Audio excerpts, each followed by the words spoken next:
सभी का स्वागत है हमारे YouTube channel the Hamdan academy में। हम कक्षा 10वीं के गणित विषय में जो चैप्टर दिया हुआ है द्विघात समीकरण, उस चैप्टर को हम पढ़ने वाले हैं और हम अपने इस चैनल पे हम कक्षा 10 की गणित को हम कंप्लीट पूरा पढ़ेंगे एक एक चैप्टर करके। हम आज सबसे पहले द्विघात समीकरण से इस चैप्टर इस बुक की स्टार्टिंग कर रहे हैं। गणित की हम शुरुआत करेंगे अपने द्विघात समीकरण चैप्टर से और उसके बाद धीरे धीरे आगे हम बढ़ते जाएंगे। सबसे पहले हम यहाँ पे जानेंगे कि द्विघात समीकरण जो ये दिया हुआ है चैप्टर, इसमें हमें क्या पढ़ना है और द्विघात समीकरण क्या होती है। द्विघात समीकरण, किस समीकरण को द्विघात समीकरण कहते हैं, इसको सबसे पहले जानेंगे और इसका मानक रूप क्या होता है, इसमें कौन से फार्मूले यूज़ होते हैं। द्विघात समीकरण जो होती है वो ऐसी समीकरण जिसमें किसी भी चर की पावर 2 हो, चर की घात 2 हो, उसे हम द्विघात समीकरण कहते हैं। तो यहाँ पे हम देखते हैं कि एक समीकरण जो इस प्रकार से हम जिसे लिख रहे हैं x² - 3x - 10 बराबर 0। ये जो हमने समीकरण लिखी है ये समीकरण एक प्रकार की द्विघात समीकरण है, क्योंकि यहाँ पे जो चर है x, इसकी पावर हमें 2 दिख रही है, इसलिए समीकरण द्विघात समीकरण कहलाएगी। और इस समीकरण का जो मानक रूप होता है वो ax² + bx + c बराबर 0 होता है। इस मानक रूप से हमें सबसे महत्वपूर्ण जानकारी ये मिलती है कि जो ये a की वैल्यू है ये कभी भी 0 नहीं होगी। b और c 0 हो सकते हैं लेकिन a की वैल्यू कभी भी 0 नहीं हो सकती। a is not equal to 0 होगा यहाँ पे द्विघात समीकरण की कंडीशन में। अगर a बराबर 0 हो जाता है तो यहाँ पे x² वाला जो टर्म होगा ये ख़त्म हो जाएगा और bx + c बराबर 0 बचेगा, जो कि द्विघात समीकरण नहीं है। ये एक रैखिक समीकरण के रूप में आ जाएगी, ये एक लीनियर इक्वेशन बन जाएगी। इसलिए यहाँ पे a is not equal to 0 होगा हमेशा। ये द्विघात समीकरण की एक शर्त है। उसके बाद हम देखते हैं कि जैसे अगर हमने ये समीकरण लिखी कि x² + 4 बराबर 0, यहाँ पे जो b की वैल्यू है वो हम देख सकते हैं कि 0 हो गई, क्योंकि जब हम ax² + bx + c बराबर 0 से इसकी तुलना करेंगे तो x² के साथ आगे जो इसका गुणांक है वो a है, इसलिए a की वैल्यू यहाँ पे 1 हो जाएगी और bx वाला ये टर्म ये यहाँ पे नहीं है, इसलिए b की वैल्यू हम 0 ले लेंगे और जो c की वैल्यू होगी वो 4 होगी। इस तरह से ये भी एक द्विघात समीकरण है। और अगर हम इस तरह से लिख दें x + 4 बराबर 0, तो ये जो समीकरण हमने लिखी ये समीकरण द्विघात समीकरण नहीं होगी, क्योंकि यहाँ पे x की पावर 1 है और x² वाला टर्म नहीं है, इसलिए a की वैल्यू यहाँ पे 0 होगी और b की वैल्यू 1 होगी, c की वैल्यू 4 होगी। यहाँ पे a की वैल्यू 0 हो गई, इसलिए समीकरण द्विघात समीकरण नहीं होगा। ये एक रैखिक समीकरण है जिसे हम लिखेंगे रैखिक समीकरण। रैखिक समीकरण, लीनियर इक्वेशन। इस तरह से हमने यहाँ पे समझा कि द्विघात समीकरण क्या होती है। अब आगे हम जानते हैं इसके जो इसमें फार्मूले दिए हुए हैं इस चैप्टर में, उनको जान लेते हैं। उसके बाद हम प्रश्नावली 4.1 को हम शुरू करेंगे।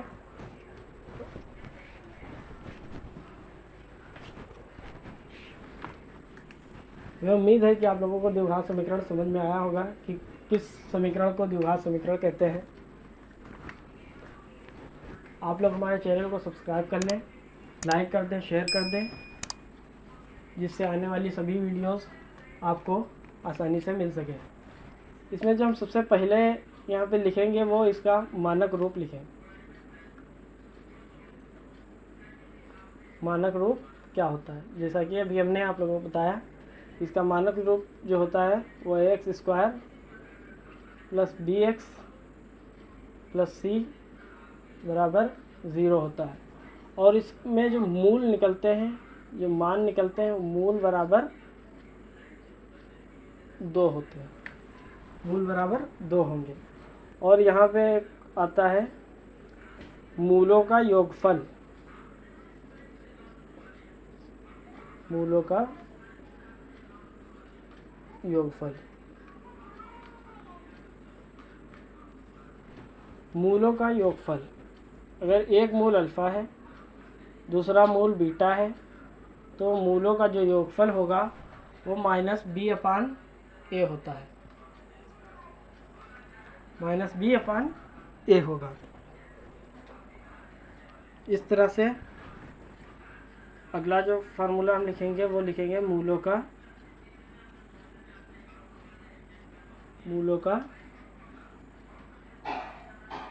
गुणनफल।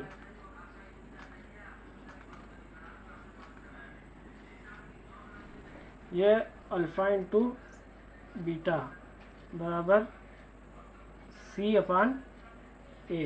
ये जो a b c हमें दिख रहा है, ये x square plus B X plus C बराबर 0 से इसकी तुलना करके हम निकालेंगे।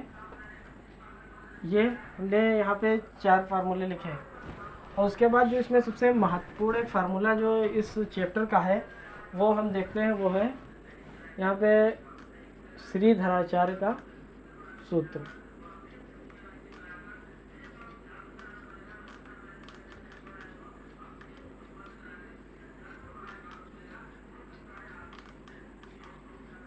श्रीधराचार्य का सूत्र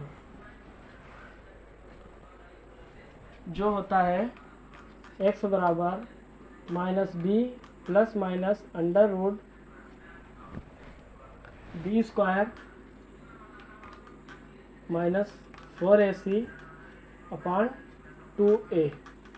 ये जो फार्मूला हमने लिखा श्रीधराचार्य का फार्मूला, ये फार्मूला बहुत ही महत्वपूर्ण फार्मूला है इस चैप्टर के।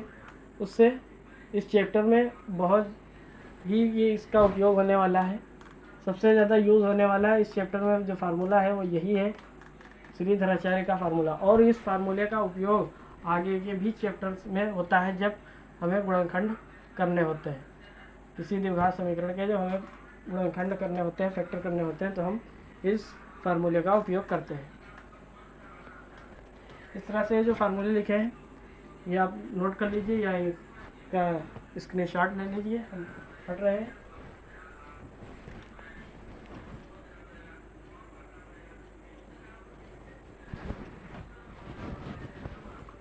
इस तरह से ये चीज़ें आप लोगों को समझ में आया होंगी। अब हम प्रश्नावली 4.1 की तरफ बढ़ते हैं और उसके जो क्वेश्चन दिए हुए हैं, जो प्रश्न दिए हैं, उनको हम एक एक करके सॉल्व करेंगे।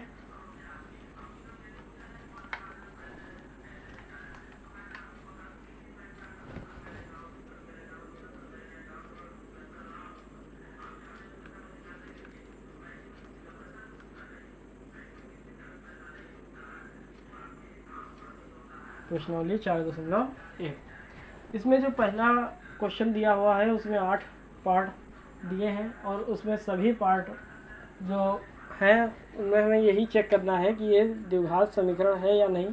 एक समीकरण हमें दी हुई है पहले पार्ट में, x+1 का होल स्क्वायर बराबर 2 ब्रैकेट में x - 3। इस तरह से एक इक्वेशन दी है, इसको हमें सॉल्व करके हमें ब्रैकेट को सॉल्व करना है। उसके बाद जो समीकरण प्राप्त होती है उसको देखना है कि ये द्विघात समीकरण है या नहीं है। तो ये x+1 का होल स्क्वायर जो है ये a+b के होल स्क्वायर पे हम इसको सॉल्व करेंगे। a+b का होल स्क्वायर जो होता है वो a+b का whole square is equal to a square plus b square plus 2ab होता है। इस फार्मूले से हम इसको सॉल्व करेंगे। यहाँ पे a स्क्वायर, x का स्क्वायर x स्क्वायर प्लस 1 का square 1 plus 2ab 2x, b की वैल्यू 1, 2x की गुणा जब 1 से करेंगे तो 2x आएगा बराबर 2 की मल्टीप्लाई हम इस ब्रैकेट में करेंगे। 2x होगा माइनस यहाँ पे 6 हो जाएगा, एक्स स्क्वायर प्लस 2x ये माइनस 2x प्लस 1 ये प्लस 6 बराबर 0।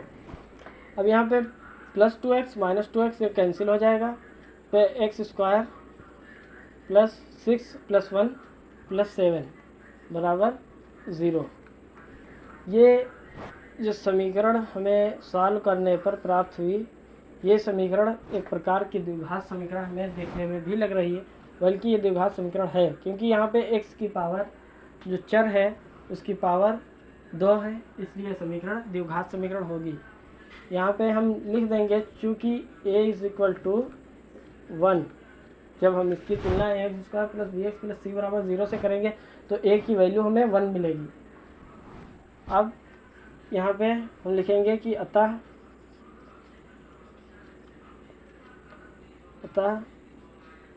दी हुई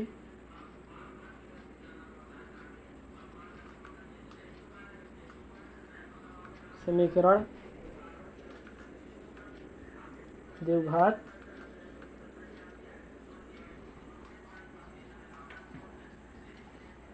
समीकरण है। इस तरह से जो पहला पार्ट है वो कंप्लीट हो गया।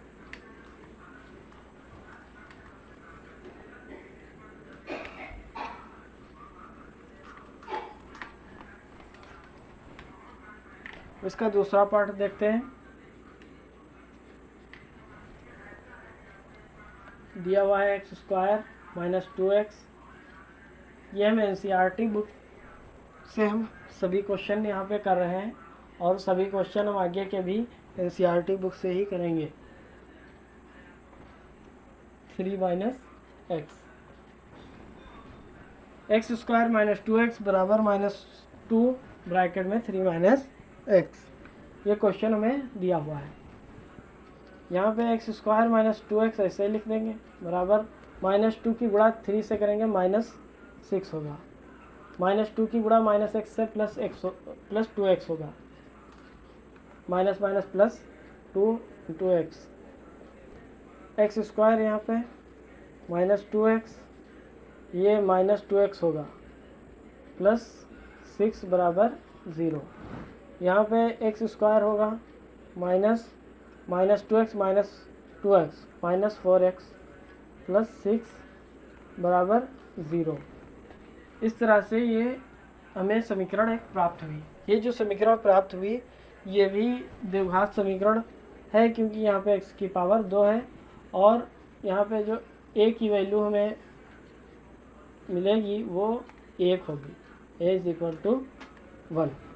इसलिए यहाँ पे लिखेंगे अतः दी हुई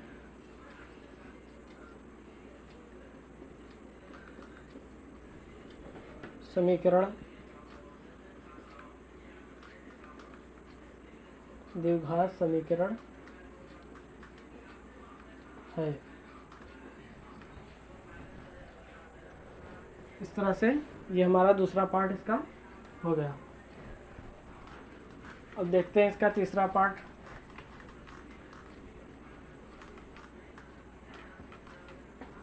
तीसरा पार्ट इसका देखते हैं, जो दिया हुआ है x माइनस 2 ब्रैकेट में x माइनस 1 x प्लस 1 से, ये ब्रैकेट में x माइनस 1 ब्रैकेट में x प्लस 3। इसको सॉल्व करेंगे, x की गुणा x से x स्क्वायर आएगा, x की गुणा प्लस 1 से प्लस x आएगा, माइनस 2 की गुणा x से माइनस 2x, माइनस 2 की गुणा प्लस 1 से माइनस 2 बराबर x की गुणा x से x स्क्वायर, x की गुणा प्लस 3 से प्लस 3x, माइनस 1 की गुणा x से माइनस x, माइनस 1 की गुणा प्लस 3 से माइनस 3। एक्स स्क्वायर ऐसे ही लिख देंगे, plus x minus 2x minus x minus 2 बराबर x square plus 3x minus x जब जोड़ देंगे तो यहाँ पे प्लस 2x होगा -3। यहाँ पे एक्स स्क्वायर समान चिन्ह है इसके, इसलिए यहाँ पे ये कैंसिल हो जाएगा। -x -2 -x यहाँ पे लिखेंगे और ये +2x माइनस का इधर आएगा तो माइनस का 2x होगा। -2 बराबर ये -3 भी इधर लिया है, +3 हो जाएगा बराबर 0। -x -2x -3x, फिर -2 + 3 ये +1 बराबर 0। इस तरह से जो समीकरण हमें प्राप्त हुई, ये इसमें x की क्या पावर हमें कहीं भी 2 देखने को नहीं मिल रही, इसलिए समीकरण द्विघात समीकरण नहीं है बल्कि रैखिक समीकरण के रूप में है। इसलिए यहाँ पे लिखेंगे चूँकि a = 0, इसलिए अतः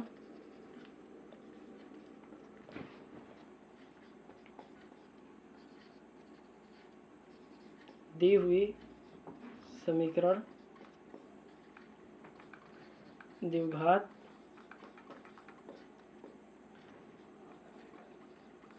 समीकरण है। इस तरह से इसका तीसरा पार्ट हो गया।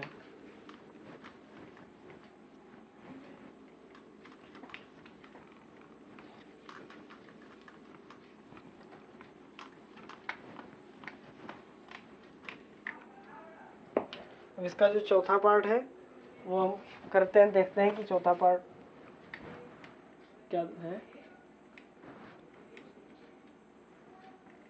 चौथा पार्ट जो दिया हुआ है वो x -3, अगले ब्रैकेट में x + 2x + 1 बराबर x ब्रैकेट में x + 5। x की गुणा 2x से करेंगे 2x² होगा, x की गुणा +1 से +x होगा, -3 की गुणा 2x से -6x, -3 बराबर x², x की गुणा x से +5 है। यहाँ पे 2x² -5x -3 बराबर x² + 5x। यहाँ पे 2x² और ये वाला x² इधर लाएंगे तो माइनस का हो जाएगा, माइनस का इससे माइनस होगा तो ये x² बचेगा। ये -5x इधर +5x, इधर आएगा माइनस का 5x -5x -5x -10x -3 बराबर 0। ये जो समीकरण प्राप्त हुई, ये हम देख पा रहे हैं कि इसमें x की पावर 2 है, x की घात 2 है, इसलिए समीकरण द्विघात समीकरण होगी। चूँकि a की वैल्यू कितनी है 1 है, इसलिए यहाँ पे लिखेंगे अतः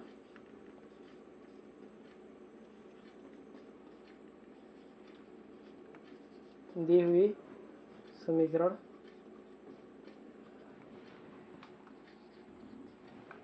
द्विघात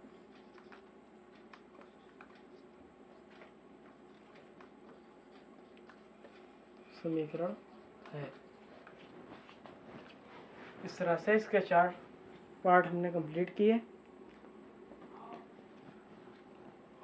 तो आज के लिए इतना ही इस वीडियो में।